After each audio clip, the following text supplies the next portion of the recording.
AITA for publicly humiliating my wife at her workplace after discovering her affair. I don't even know where to begin. My wife, Leah, 43F, and I have been married for 10 years.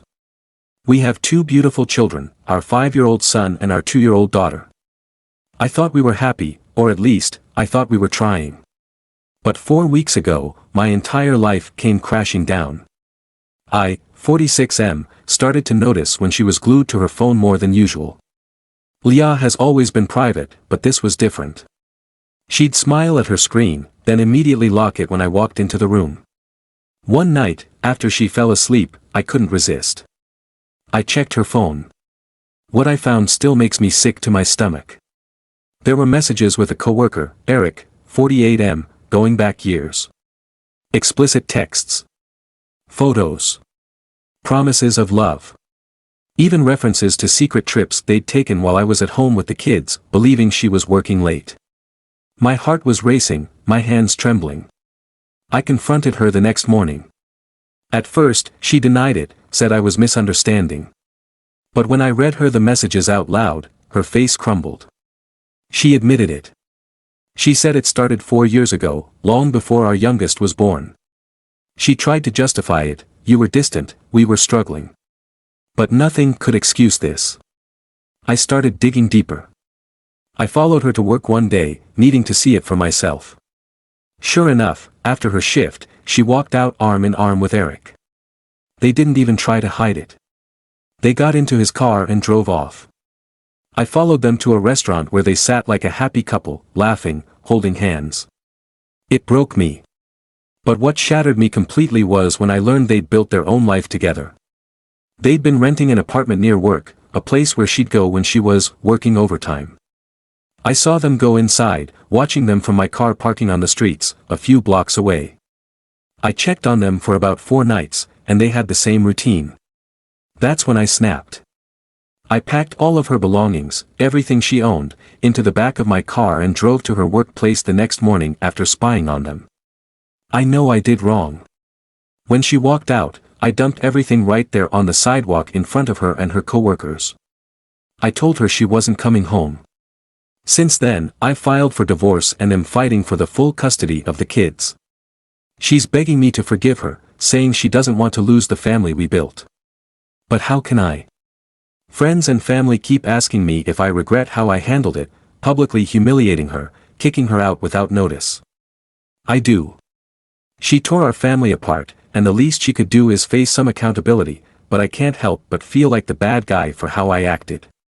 I had nights where I felt very lonely, and I miss her. Of course, I am also attending to therapy sessions to be better for the kids and for myself. All I care about are them, they don't deserve this chaos. And as much as it hurts, I know they are better off with me than someone who could live a lie for so long. Update, 8 days later. For those asking how I didn't notice her affair for 4 years, it's because Leah was always incredibly private. She was adamant about boundaries and would shut me down if I asked too many questions.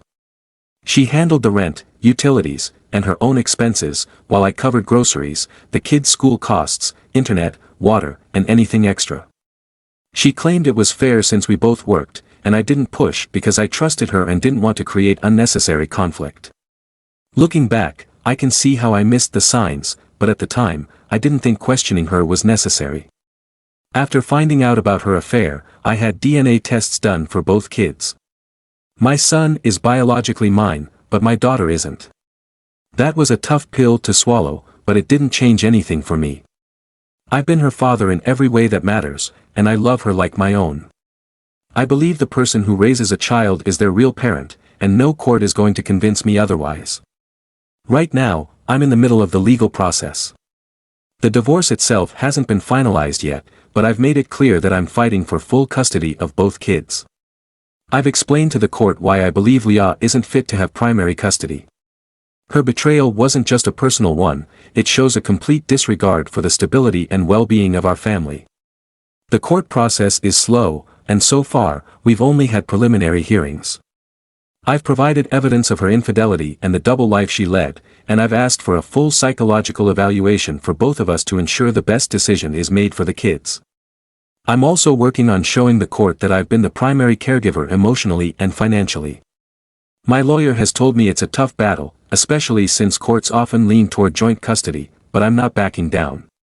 To those who said my story sounded fake, I get it. This is the kind of nightmare you think only happens in movies or to someone else. I wouldn't believe it either if I wasn't living it. All I can say is, I hope you never go through something like this. It destroys everything you thought you knew about your life. For now, I'm staying focused on my kids and doing everything I can to give them a stable and loving home. They're the only good thing to come out of all this, and I won't let them down. Thank you for your support. It means more than you know. Comments. I don't understand why she just didn't get a divorce but instead wasted 4 years of your life and fucked up the kids' lives. She is a selfish person and deserves all the wrath that is headed her way. Stay strong. Comment. She did it because she thought .1 she could get away with it 2 OP wouldn't leave. Comment. Because she had a capable and loving sitter, she could live her life and still know the kids were good. Comment. I went through this not once but twice. Sorry you are going through all this. I know how it feels. I won in both of my divorces, so I am glad I fought for custody of my kids. You keep fighting for yours. When they were treated, I dragged them both through the mud in courts and social media, and till this day I don't feel bad about it. They both got what they deserved, period, so don't feel bad that you dropped everything off at her workplace and in front of coworkers too. Now at least she knows actions have consequences, period. OP, I'm really sorry you had to go to something like this twice. That's unimaginable. Thank you for your support and for sharing your experience. It helps to know I'm not alone in this. I do have screenshots of the entire conversation from her phone. Years of texts, photos, and everything else. I made sure to send them to myself before confronting her, so I have all the proof I need. Sometimes, I think about exposing her and him publicly, putting it all out there so people see what they did. But honestly, I'm just so drained. Between work, taking care of my kids, and trying to process everything, I barely have the energy to keep going some days, let alone drag them through the mud. And even when I do feel angry enough to do it, there's a part of me that feels guilty. I don't know why. I mean, they're the ones who destroyed everything, but I guess it's because I don't want to stoop to their level. I'm taking things one step at a time and focusing on what's most important, my kids and getting through this divorce. Maybe one day I'll feel differently, but for now, I just don't have it in me to make a spectacle out of their betrayal, even if they deserve it. I feel like I'm stupid for this mindset.